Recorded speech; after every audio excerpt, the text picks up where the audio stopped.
ارے بھائی پھر جلدی کو دیر آپ کا کام تھا نا, کھڑے ہو کے تقریریں کرتے, وہ بلڈوز کرتے, تب بھی آپ بتاتے, سہولت کاری آپ کریں, الزام دیں میڈیا پہ, دوستوں پہ کہ جناب یہ بڑی جلدی کر رہی ہے. کل تو بڑا شور شرابہ ہوا نا, کل تو شور شرابہ سینٹ میں ہوا. نہیں, جب ترامیم شروع ہوئی وہ نکل گئے. ہاں نہیں, وہ انہوں نے ابسٹین کیا, لیکن اگر وہ رہتے بھی عامر بھائی تو وہ سوائے شور کرنے کے کیا کر سکتے تھے؟ ووٹنگ پروسیجر کو روک سکتے تھے؟ نہیں جی نہیں, آپ ہر پوائنٹ پہ, ہر کے اوپر کہ ہم اس کے اوپر بات کرنا چاہتے ہیں وہ نہ کرنے دیتے. آپ کا یہ ریکارڈ پہ آتا ہے, آپ کی ترمیم کی منظوری میں تو کوئی چیز ریکارڈ پہ نہیں ہے. وہ تو ترمیم سے پہلے آپ واک آؤٹ کر گئے. 73 کے آئین کے اوپر جب اتنے عرصہ لمبی بحث ہوئی تو لوگوں نے تقریریں کی, وہ آج آپ اور ہم جاتے ہیں پارلیمنٹ کے ایوان ریکارڈ سے ساری چیزیں لے آتے ہیں, کتابوں میں بند ہے. کل کو آپ پریس کانفرنس اور بائیکاٹ ڈھونڈیں گے کہ اپوزیشن نے کیا کردار ادا کیا تھا. ٹھیک ہے, چلیں یہ بھی ایک ویلڈ پوائنٹ ہے. بٹ ایک بات اطہر کاظمی صاحب, کیا تحریک انصاف کے دوستوں کو یا آپ کے جن کو ہم دیکھتے ہیں اور جو اپوزیشن کے دوست تھے, کیا ان کو وہاں نہیں رکنا چاہیے تھا؟ اگر چلے شور ہی بچا لیتے, ریکارڈ کے لیے ان کے خلاف ووٹ دیتے, کیونکہ ووٹ بھی خلاف میں نہیں دیا.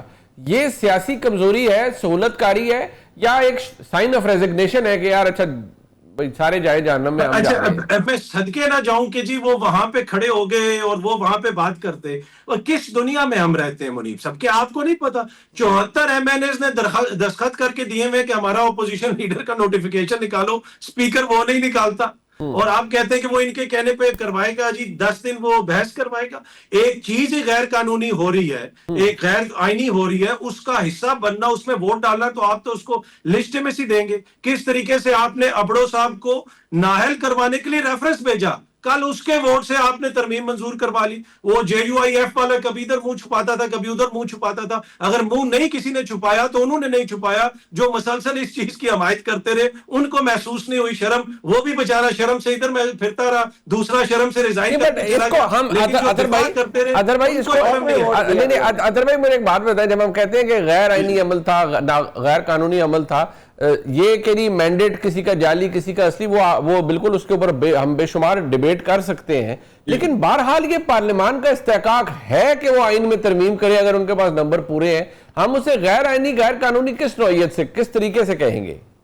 دیکھیں آپ کی آئین کی ایک روح ہے نا منیب صاحب, آپ نے جو بھی قانون سازی کرنی ہے اس کے تحت کرنی ہے. بحث کیوں ہوتی ہے؟ آپ کی 14ویں ترمیم ہو جائے, دیگر ترامیم ہو جائیں, وہ کیوں سپریم کورٹ جاتی تھی؟ کہ اس لیے جاتی تھی کہ وہ کہا جاتا تھا کہ جی یہ چیز غیر آئینی ہے, ایک بحث ہے, یہ چیز آئین کی روح کے منافی ہے. اب آپ ایک ملک کے اندر نئی ایک کورٹ لے کے آ رہے ہیں جس کے اوپر آپ خود لائر ہیں کہ پاکستان جب سے بنا ہے جتنے بھی کامن لا ہے, جو بھی پریسیڈنٹس ہیں, وہ ادھر لاگو ہی نہیں ہوں گے, وہ کسی بھی قانون کے تابع نہیں ہوگی. ماضی کے جو فیصلے آپ نہیں سمجھتے کہ اس کے اوپر یہ ایک بحث بنتی ہے کہ کیا یہ آئین کی روح کے مطابق ہے یا منافی ہے, اور اس کے اوپر جو ہے وہ بحث ہونی چاہیے. تو یہ وہ ایک بحث ہے نا. اطہر بھائی یہ بات آپ کی ٹھیک ہے, آپ کہتے ہیں کنسلٹیٹو پروسیس براڈ ہونا چاہیے تھا, ہر ایک سے پوچھنا چاہیے تھا. پر دیکھیے نہایت احترام سے میں اس میں رائے تھوڑی سی مختلف رکھوں گا کہ دیکھیے اگر ایک غلط کام ہو رہا ہے, آپ بجائے اس کے کہ اسے ابسٹین کریں, آپ رجسٹر کریں, وہ ریکارڈ کا حصہ رہے کہ آپ نے اس کے خلاف ووٹ دیا تھا.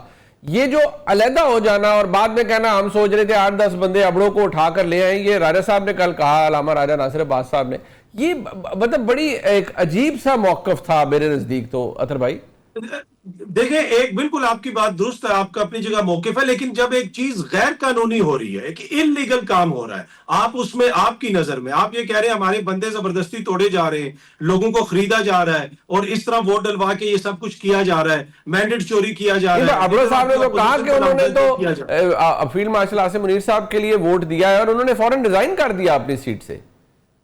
تو اگر وہ اتنا انہوں نے کوئی اصولی قدم اٹھایا تھا تو ان کو رہنا چاہیے تھا نا وہاں پہ. دیکھیں ابھی تو ویسے میں آپ کو بتا دوں کہ PTI کے 2 بندے اور بھی تھے, یہ تو ضرورت نہیں پڑی ان کو. جی وہ جو چیئرمین سینٹ کے دفتر میں تھے, وہ جدھر بھی تھے, وہ ہو سکتا ہے ایوان کے اندر بھی ہوتے, لیکن وہ تو اگر خدا نہ خواستہ وہ بیمار نہ ہوتے عرفان صدیقی صاحب, تو ابڑو صاحب نے بھی ووٹ نہیں ڈالنا تھا. بالکل. تو یہ تو وہ ہو گیا. تو یہ تو مسئلہ یہ نا کہ اس سے پہلے 26ویں آئینی ترمیم میں اختر مینگل نے کیا کہا, مولانا نے کیا کہا, ہم سب کو پتا ہے. اب باقی ہم ادھر آئین کھیل لیں, گفتگو کر لیں, وہ سب ہمارے سامنے ہے. ایشو یہ ہے کہ جتنی بڑے سکیل کی یہ ترمیم تھی, سوال یہ کیا جا رہا ہے, اور جو استدلال میرے بھائی اطہر کاظمی صاحب کا ہے کہ بھائی آپ کوئی کنسلٹیٹو پروسیس تو کریں, آپ اتنا بڑا تبدیلی لا رہے ہیں, صرف جج اپوائنٹ کرنے کا طریقہ نہیں, آپ ایک آئینی عدالت کو کھڑا کر رہے ہیں. ایک سپر سٹرکچر کریٹ کر رہے ہیں, تو آپ کو عدلیہ کی رائے تو لینی چاہیے تھی. دیکھیں نا, جو لوگ ہمارے دوست عوام کی اس میں بہ رہے ہیں کہ پتہ نہیں کیا ہو گیا ان کے لیے, انہیں چاہیے مفت میں تو وکیل ملتا کوئی نہیں, وہ کہتے ہیں مفت میں وکیل کرنا بھی نہیں چاہیے. اچھے ہیوی 5-5 کروڑ کے, تو کل اسمبلیوں میں بات ہو رہی تھی, ذرا ٹیکس چیک کر لیں, ان میں نے کبھی 5 کروڑ شو بھی کیا ہے کہ جتنے بھی جس بھی پارٹی کے وکیل ہیں, جس بھی بار سے تعلق رکھتے ہیں, جس بھی دھڑے سے رکھتے ہیں, کوئی نہیں ٹیکس دیتا. ان کے اوپر تو کوئی چیک ہی کوئی نہیں آتا. یہ سارے سیاست کرتے ہیں, چاہے حکومت میں ہو چاہے اپوزیشن میں ہو, اور اپنے خلاف ایک دوسرے کے وکیل کے خلاف کوئی وکیل بھی کرنے نہیں دیتے. یہ اتنے ملے ہوئے سارے لوگ ہیں, اور تقریریں کیا کریں گے, گلے پھاڑ پھاڑ کے سارے آ جائیں گے. جس طرح ہم بھی بڑی بحث کر لیتے ہیں, اطہر بھائی اور میری بھی ہو جائے گی کہ پتہ نہیں اس 27ویں ترمیم سے کیا لے لیں گے یہ, جس کے لیے یہ اتنا کر رہے ہیں. بھائی یہ میرے اور آپ کے لیے ہے ہی نہیں, یہ جن کے لیے ہے ان کے لیے کل پاس ہو جائے گی. جب تک جج اور سیاستدان, جج آپس میں ایک ہو جائیں, سیاستدان آپس میں ایک ہو جائیں, فیصلے ٹھیک ہو سکتے ہیں. نہیں ہوتے. اب یہ جو اصطلاح آپ نے استعمال کی ہے کہ وہ کھاتے رہیں گے, یہ اطہر صاحب دیکھیں, ہم ساری بات اپنی جگہ, لیکن اب یہ سہولت کاری کی مثالیں تو موجود ہیں اور ماضی قریب میں موجود ہیں, اور بڑی بڑی اعلیٰ آئینی عدالتوں سے, سپریم کورٹ بہت بڑا ادارہ ہے, وہاں سے آئیں. تو اب اس کے بعد جو کچھ ہو رہا ہے تو ہمیں سرپرائز نہیں ہونا چاہیے, ہمیں اس پر حیران نہیں ہونا چاہیے. جو ماضی میں ہوا, آج کی حکومت یہ کہہ رہی ہے ہم اسے صاف کر رہے ہیں. عدلیہ کے اندر جو ایک پولرائزڈ قسم کی یا پولیٹیسائزڈ قسم کی عدلیہ تھی, ہم اس کو سیاست سے پاک کر رہے ہیں. دیکھیں, عدلیہ میں دھڑے بازی بھی رہی. آج یہ جو ساری صورتحال ہے, اس کا آغاز کہاں سے ہوا؟ میں یہ جو گزشتہ چند سال ہیں ان کی بات کروں, پیچھے تو بہت کچھ ہے. 3-4 کا فیصلہ ہے یا 5-6 کا فیصلہ ہے یا 6-7 کا فیصلہ ہے, یہ بحث کس نے شروع کروائی؟ وہی لوگ جو آج لیٹرز لکھ رہے ہیں. اگر اس وقت وہ فیصلہ دے دیتے, اس لیے کہ اس وقت وہ تھے قاضی صاحب کے دھڑے پہ تھے, تو اس وقت مسئلہ دوسرا تھا. اس ساری بحث کے اندر جو اصل چیز ہونی چاہیے کہ جو عام بندہ ہے اس کو کیا فائدہ. دیکھیں نا, عام بندہ میرا آپ جیسا, عامر صاحب جیسا, وہ جاتا ہے لوگ جوڈیشری میں, آج بھی وہاں پہ 22-25 لاکھ مقدمات پینڈنگ ہیں. کیا آپ سمجھتے ہیں کہ ان ترامیم کے نتیجے میں ادھر عام بندے کو انصاف سستا ملے گا؟ وہاں پہ ساری چیزیں حکومت تو یہ سمجھتی ہے کہ سستا ملے گا. کون سمجھتی ہے؟ حکومت تو یہ سمجھتی ہے کہ اس سے بہتری آئے گی نظام عدل میں. ہاں نہیں, حکومت والے بڑے سمجھدار ہیں, یہ اچھی بات ہے ان کی, لیکن عام بندہ وہ کہتے ہیں, رانا صاحب کہتے ہیں آپ کیوں گھلے جا رہے ہیں اس درد میں, آپ بڑے بڑے وکیلوں کو آپ بھی ہائر کریں اور کریں چیلنج. بس ٹھیک ہے, وہ وکیلوں کا شوق خان صاحب نے پورا کیا نا. اتنے بڑے بڑے وکیل اپنی جماعت میں رکھے تھے, سارے بار کونسلز کے بھی ہار گئے اور ساری چیزیں. مسئلہ یہ ہے کہ اطہر بھائی ایک منٹ روکوں گا. وہ جو وکیلوں کا شوق پورا کیا نا, یہ وکیل ہے ہمارے بھائی, اور بندے نو پھانسی لگی نا, انہیں کہا کنے پیسے دیتے سن, انہیں کہا جی 1 کروڑ روپے, انہیں کہا میں 1 لاکھ روپے جی بھی یہی کام کرا دینا سن. نہیں میری بات سنیں. ویسے اطہر بھائی ایک منٹ, آپ وکلا کی بات کر رہے ہیں, ابھی یہ صرف آپ ہمارے محترم جناب راجہ صاحب, سلمان راجہ صاحب, ان کی دعائی, وہ ترمیم اور وہ تو بعد کی چیزیں ہیں نا. آج ان کی جو میں سمجھتا ہوں ہیلپ لیسنس تھی, وہ نظر آ رہی تھی, اور وہ جو بات کر رہے تھے اس میں غلط نہیں ہے جو وہ کہہ رہے تھے کہ بھئی عدالتی حکم کیوں نہیں مانتے. وہ کیا کہہ رہے تھے ذرا سن لیجئے. ہر ہفتے ہم کورٹ کا آرڈر لے کر آتے ہیں, کون روک رہے تمہیں؟ اور اسلام آباد ہائی کورٹ بھی یہ سن لے, کسی عدالت نے اپنے احکامات کی اتنی بے توقیری نہیں کرائی. اسلام آباد ہائی کورٹ شامل ہے توہین عدالت میں. ہم نے 20 درخواستیں دی ہیں توہین عدالت, کسی ایک میں بھی واضح حکم نہیں دیا انہوں نے, کسی کو نہیں بلا کے سزا دی. پچھلے 7 مہینوں سے یہ ہو رہا ہے. عدالت کا حکم ہوتا ہے یا نہیں مانا جاتا, اور عدالت کچھ نہیں کرتی. اب یہ جتنی باتیں, میں پہلے مختصر اطہر صاحب آپ اس پہ کمنٹ کیجئے گا, مجھے اس پہ کوئی بات ناجائز نہیں لگی, اس لیے کہ بھئی وہ کہہ رہے ہیں عدالت کا حکم ہے, کوئی مانتا ہی نہیں ہماری بات. دیکھیں, یہی تو میں رو رہا ہوں. یہ جو راجہ صاحب کہہ رہے ہیں, یہ بنیادی طور پہ بے بسی آپ کو آئین کی نظر آ رہی ہے نا, کہ آئین کی عملداری کی حالت یہ ہوگی کہ ہائی کورٹ کیا بار بار حکم آتا ہے, لارجر بینچ کا حکم آیا, لیکن پولیس عمل درآمد نہیں کرتی. اور اس میں متعدد ایسے واقعات ہیں حالیہ دنوں میں یا اس سے مہینوں میں یا سالوں میں, جن کو آپ کوٹ کر سکتے ہیں. تو ایشو یہ ہے کہ جب آپ اس نہج پہ چیزیں پہنچا دیں گے, آپ اسٹیٹ کے ساتھ آپ کا کوئی بھی مسئلہ ہو, پولیس کے ساتھ, انکم ٹیکس والوں کے ساتھ, دیگر کے ساتھ, آپ جاتے کدھر ہیں؟ آپ ریمیڈی کہاں سے لیتے ہیں؟ عدالت سے. تو آپ نے تو سٹیزن کے لیے بالکل ہی یہاں پہ جینا محال کر دیا نا. طاقتور لوگوں کے لیے تو کوئی مسئلہ نہیں ہے. تو یہ وہ المیہ ہے جس کا اس وقت ہمیں سامنا ہے. اب لگتا ہے ایسے ہے کہ خدا نہ خواستہ انتظامیہ کا دل چاہتا ہے تو وہ فیصلہ مانتے ہیں, دل نہیں چاہتا تو وہ نہیں مانتے. کیا یہ ایک ایسی چیز ہے جو سسٹینیبل ہے؟ کیا ریاست ایسی ہونی چاہیے؟ یہ کوشچن ہے. راجہ صاحب کریں یا نہ کریں, ہم سب کو بھی کرنا چاہیے. بٹ یہ رانا صاحب آپ کو بھی ویسے سوال کرنا چاہیے. اور دیکھیں بات سنیں, وہ آج وہ رانے صاحب نے جو پوری بات کی انہوں نے کہا اسلام آباد ہائی کورٹ بھی شامل ہے اس میں کہ وہ فیصلہ سنا دیتے ہیں آرڈر نہیں دیتے اور اگر مل بھی جائے تو اس کو انفورس نہیں وہ کر پاتے. وہ کہتے ہیں ہم تو ان کی درخواستیں دائر کرتے رہتے ہیں, وہ دائر کرنے سے بیٹھے رہتے ہیں کیونکہ اوریجنل آرڈر نہیں ملتا. تو کیا یہ جو ترمیم ہوئی ہے اس سے یہ راجہ صاحب کی فرسٹریشن کم ہوگی, ان کی جو ہیلپ لیسنس ہے؟ وہ اکرم شیخ صاحب چونکہ آپ بھی وکیل ہیں نا, تو وہ کہتے ہوتے تھے قوت نافذہ فیصلہ کرتی ہے. تو قوت نافذہ کے ساتھ یہ پھر لڑے تو صحیح نا. یہ جو ادھر ادھر ملتے پھرتے ہیں, اس سے اچھا تھا فیصل فرید کو وکیل کر لیتے, وہ ملاقاتیں تو کرا دیتا تھا. خان صاحب سے فیصلہ کرا کے ان لوگوں نے کہ یہ دونوں بھائی بڑے ٹھیک نہیں ہیں, فواد چودھری اور فیصل فرید. اس کے بعد ملاقاتوں میں رل گئے نا. تو میں وہی بات آپ کو مثال بھی دے رہا تھا, پھر وکیل اچھا ہی کر لینا. اگر آپ کی پارٹی میں وکیل ٹھیک نہیں ہے تو فیسیں دے کے اچھے وکیل ڈھونڈ لیں, تاکہ یہ جو عدلیہ کی بے بسی نظر آ رہی ہے, یہ سپریم کورٹ کی بے بسی نظر نہیں آئی تھی جب انہوں نے پنجاب میں بلدیاتی ادارے بحال کیے تھے 19 میں, اور وہ ان کا ٹینیور ختم ہو گیا بلدیاتی اداروں کا. عمران خان صاحب جس وزیر اعلیٰ کی کرسی پہ جا کے شوق سے بیٹھا کرتے تھے, چاہے وہ بزدار ہوں یا پرویز الہی ہوں, وہ اس چیئر پہ بیٹھا کرتے تھے ٹیبل کے دوسری طرف, وہ سائیڈ والے صوفے پہ نہیں بیٹھتے تھے. ان کو شوق تھا وہاں کا, تو وہ انہوں نے ہونے دیا تھا. یہ سپریم کورٹ کا فیصلہ عمل درآمد, میں نے صرف ایک مثال دی ہے. یہ ہر دور میں یہی مثالیں ہیں. جب تک آپ ٹھیک نہیں کریں گے ہر دور میں ایسا ہی ہوگا. جب تک آپ ہر دور کے لیے اپنے فیصلے ٹھیک نہیں کر لیں گے کہ آج سہولت کاری چاہیے مجھے فوج سے میں بات کروں گا, تو آپ کیوں کا بات کرنا چاہتے ہیں؟ آپ کہیں یہ میں اس قابل نہیں سمجھتا, لیکن میں ملک میں جمہوریت کے لیے حکومت سے بات کروں گا, راستہ بناؤں گا, آپ کا راستہ بن جائے گا. آپ نے ضد لگائی ہوئی ہے, تو بھائی میں اب آپ کے لیے کہاں سے قانون اور وکیل ڈھونڈ کے لاؤں؟ سلمان اکرم راجہ جیسے نامور وکیل آپ کے پاس ہیں اور ہائی کورٹ کے باوجود آپ سے مل نہیں سکتے. یہ کیا بات ہوئی بھائی؟ آپ کو پتا ہے اور مجھے بھی پتا ہے کہ قوت نافذہ کے فیصلے ہیں. جب دل کرتا ہے ہمارے بھائی کا وہ نام پنجاب حکومت کا لے لیتے ہیں, شہباز شریف کا لے لیتے ہیں, اصل نام لیتے ہوئے یہ بھی بھاگ جاتے ہیں کہ جی کون روک رہا ہے. سب کو پتا ہے نا, تو کرے نا بات ان سے جا. آپ اطہر بھائی کو یہ کہہ رہے ہیں کہ وہ نام لیں, مطلب جی وہ ہمیشہ شہباز شریف اور مریم پہ چلے جاتے ہیں نا. میں یہی کہہ رہا ہوں کہ پھر نام سیدھا آپ اس طرح کے ہلاکت خیز مشورے انہیں نہ ہی دیں رانا صاحب. نہیں, اب آپ ایک طرف آئین اور قانون کی بالادستی کی بات کرتے ہیں اور سچ بات کرتے ہیں. اطہر بھائی مجھے سر آپ نے کیا کہنا ہے, میں تو ویسے ہی بڑا کمزور آدمی ہوں, آپ تو طاقتور لوگ ہیں. اطہر بھائی وہ اب یہ کہہ رہے ہیں رانا صاحب ان کی خواہش پوری کر لیں. جی وہ باکو سے بیٹھ کے وزیر اعظم صاحب نے وہاں سے کابینہ چیئر کی. مریم بی بی جو ہے وہ طیارہ لے کے کبھی جاپان چلی گئی, برازیل گئی ہوئی ہے. تو مسئلہ یہ ہے کہ یا تو وہ آ کے کہہ دیں کہ بھائی ہمارا کوئی تعلق نہیں, وہ کہتے ہیں ہمارا تعلق ہے, وہ خود مانتے ہیں حکومت ہماری ہے, مینڈیٹ ہمارا ہے. اور دوسری بات دیکھیں, چھوٹی سی بات ایڈ کر دوں, چھوٹی سی بات.